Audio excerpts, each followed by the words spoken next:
Hello and welcome to my channel. In this tutorial, I will show you how to paint a plastic army man like this one. Why, you may ask? Because if you're new to the hobby, you don't need to spend too much money or get fancy with models. You could just start off with anything you have laying around like this. But first, I'm going to show you how to make a wet palette, what is a wet palette, and how to use one. First, get yourself a plastic container like this one. Cut out a piece of sponge to fit the container. Mix some dish soap and cold water into a bottle for easier application and soak up the sponge.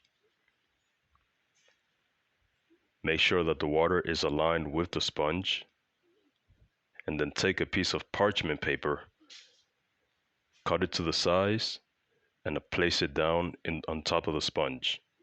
Remove any air bubbles you might see. Remember, parchment paper only, not wax paper. You could get those confused. To hold my model, I take a wine cork with double-sided tape. This allows me to not touch the model while I'm working on it, and it gives it stability. After washing and priming my model, I choose my colors, in this case acrylic paints, which you can use any brand, even the cheap ones from Walmart. For this demonstration, I will use my choice of Vallejo's colors. Here's a very important tip.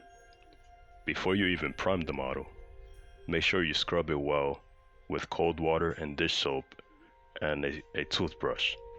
This will help remove all the mold release that was added during the production process. By not doing this, you might run into the issue of the mold release having a chemical reaction with the paint, causing the paint to crack and pull away from the surface of the miniature. This will cause you frustrations, since you will have to strip the model down and start all over again. Typically, before priming the miniature, you go through the cleaning process of removing mold lines from the model, but we will skip that in this video because this is intended for anyone who's trying to start into the hobby or have never painted miniatures before.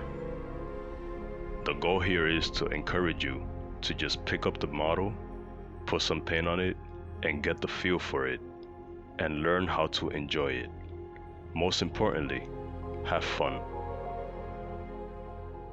This is why using plastic army man is ideal for this project, because you can buy a bag or a bucket of them for very cheap and not worry about throwing away money or wasting your money on expensive models at the beginning. For someone who has never painted miniatures or is new to the miniature world, it could be very challenging to find a company that sells inexpensive models. So this is the best option to get your feet wet. Now, why do we need a wet palette? Simply because it helps your acrylic paints, which is what you will most likely use, stay fresh for days at a time. You can put the model down, cover up your container, and come back a few days later to continue working without worrying about the paint drying up on you. I highly encourage you to start using a wet palette at the beginning, because this will help you move forward as you improve in your painting, learn how to blend colors, and doing it with a wet palette will make it so much easier. As you see here, I'm just locating the places where I want the perspective colors to be, and I'm just giving them a base coat, just a simple color over each part. When painting, remember to add water to your paints. Even if they are placed on the wet palette, add at least 1 or 2 drops of water. This helps the pigment spread out evenly, and if you apply the paint in thin coats, multiple coats at a time, letting the paints dry in between, this will give you better results. Never apply paint straight out of the bottle onto a model, because the paint is too thick and it would just cover up all the details the model might have that you want to show. So remember, thin the paints down and apply them in thin layers.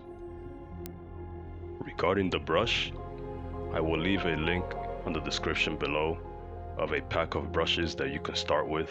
You can also pick them up at Walmart or your local craft store. You don't have to spend too much money on brushes either, but just remember, pick one that's medium size, thick and long, not too thick but long enough to absorb enough paint, and rinse your brush often while you're painting. Notice the size of the brush that I'm using, and other professional painters would say the same thing. Never use a small detail brush to paint miniatures, even though it's easy to believe that that's the case, that you need to use one, because using a small bristle brush would just cause the paint to dry quicker. So keep that in mind and choose one that's about the same size as the one in the video.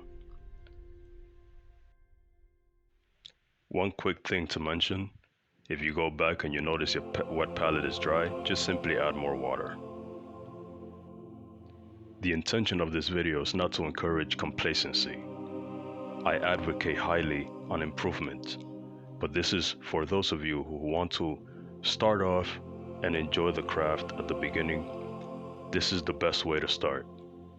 Many of you who are miniature painters and play tabletop games have a polished shame laying around, and if you start here, just base coat all your models, put them to the side. You could always come back later and detail them. But it's better to have some color on your models than to leave them in their bare plastic.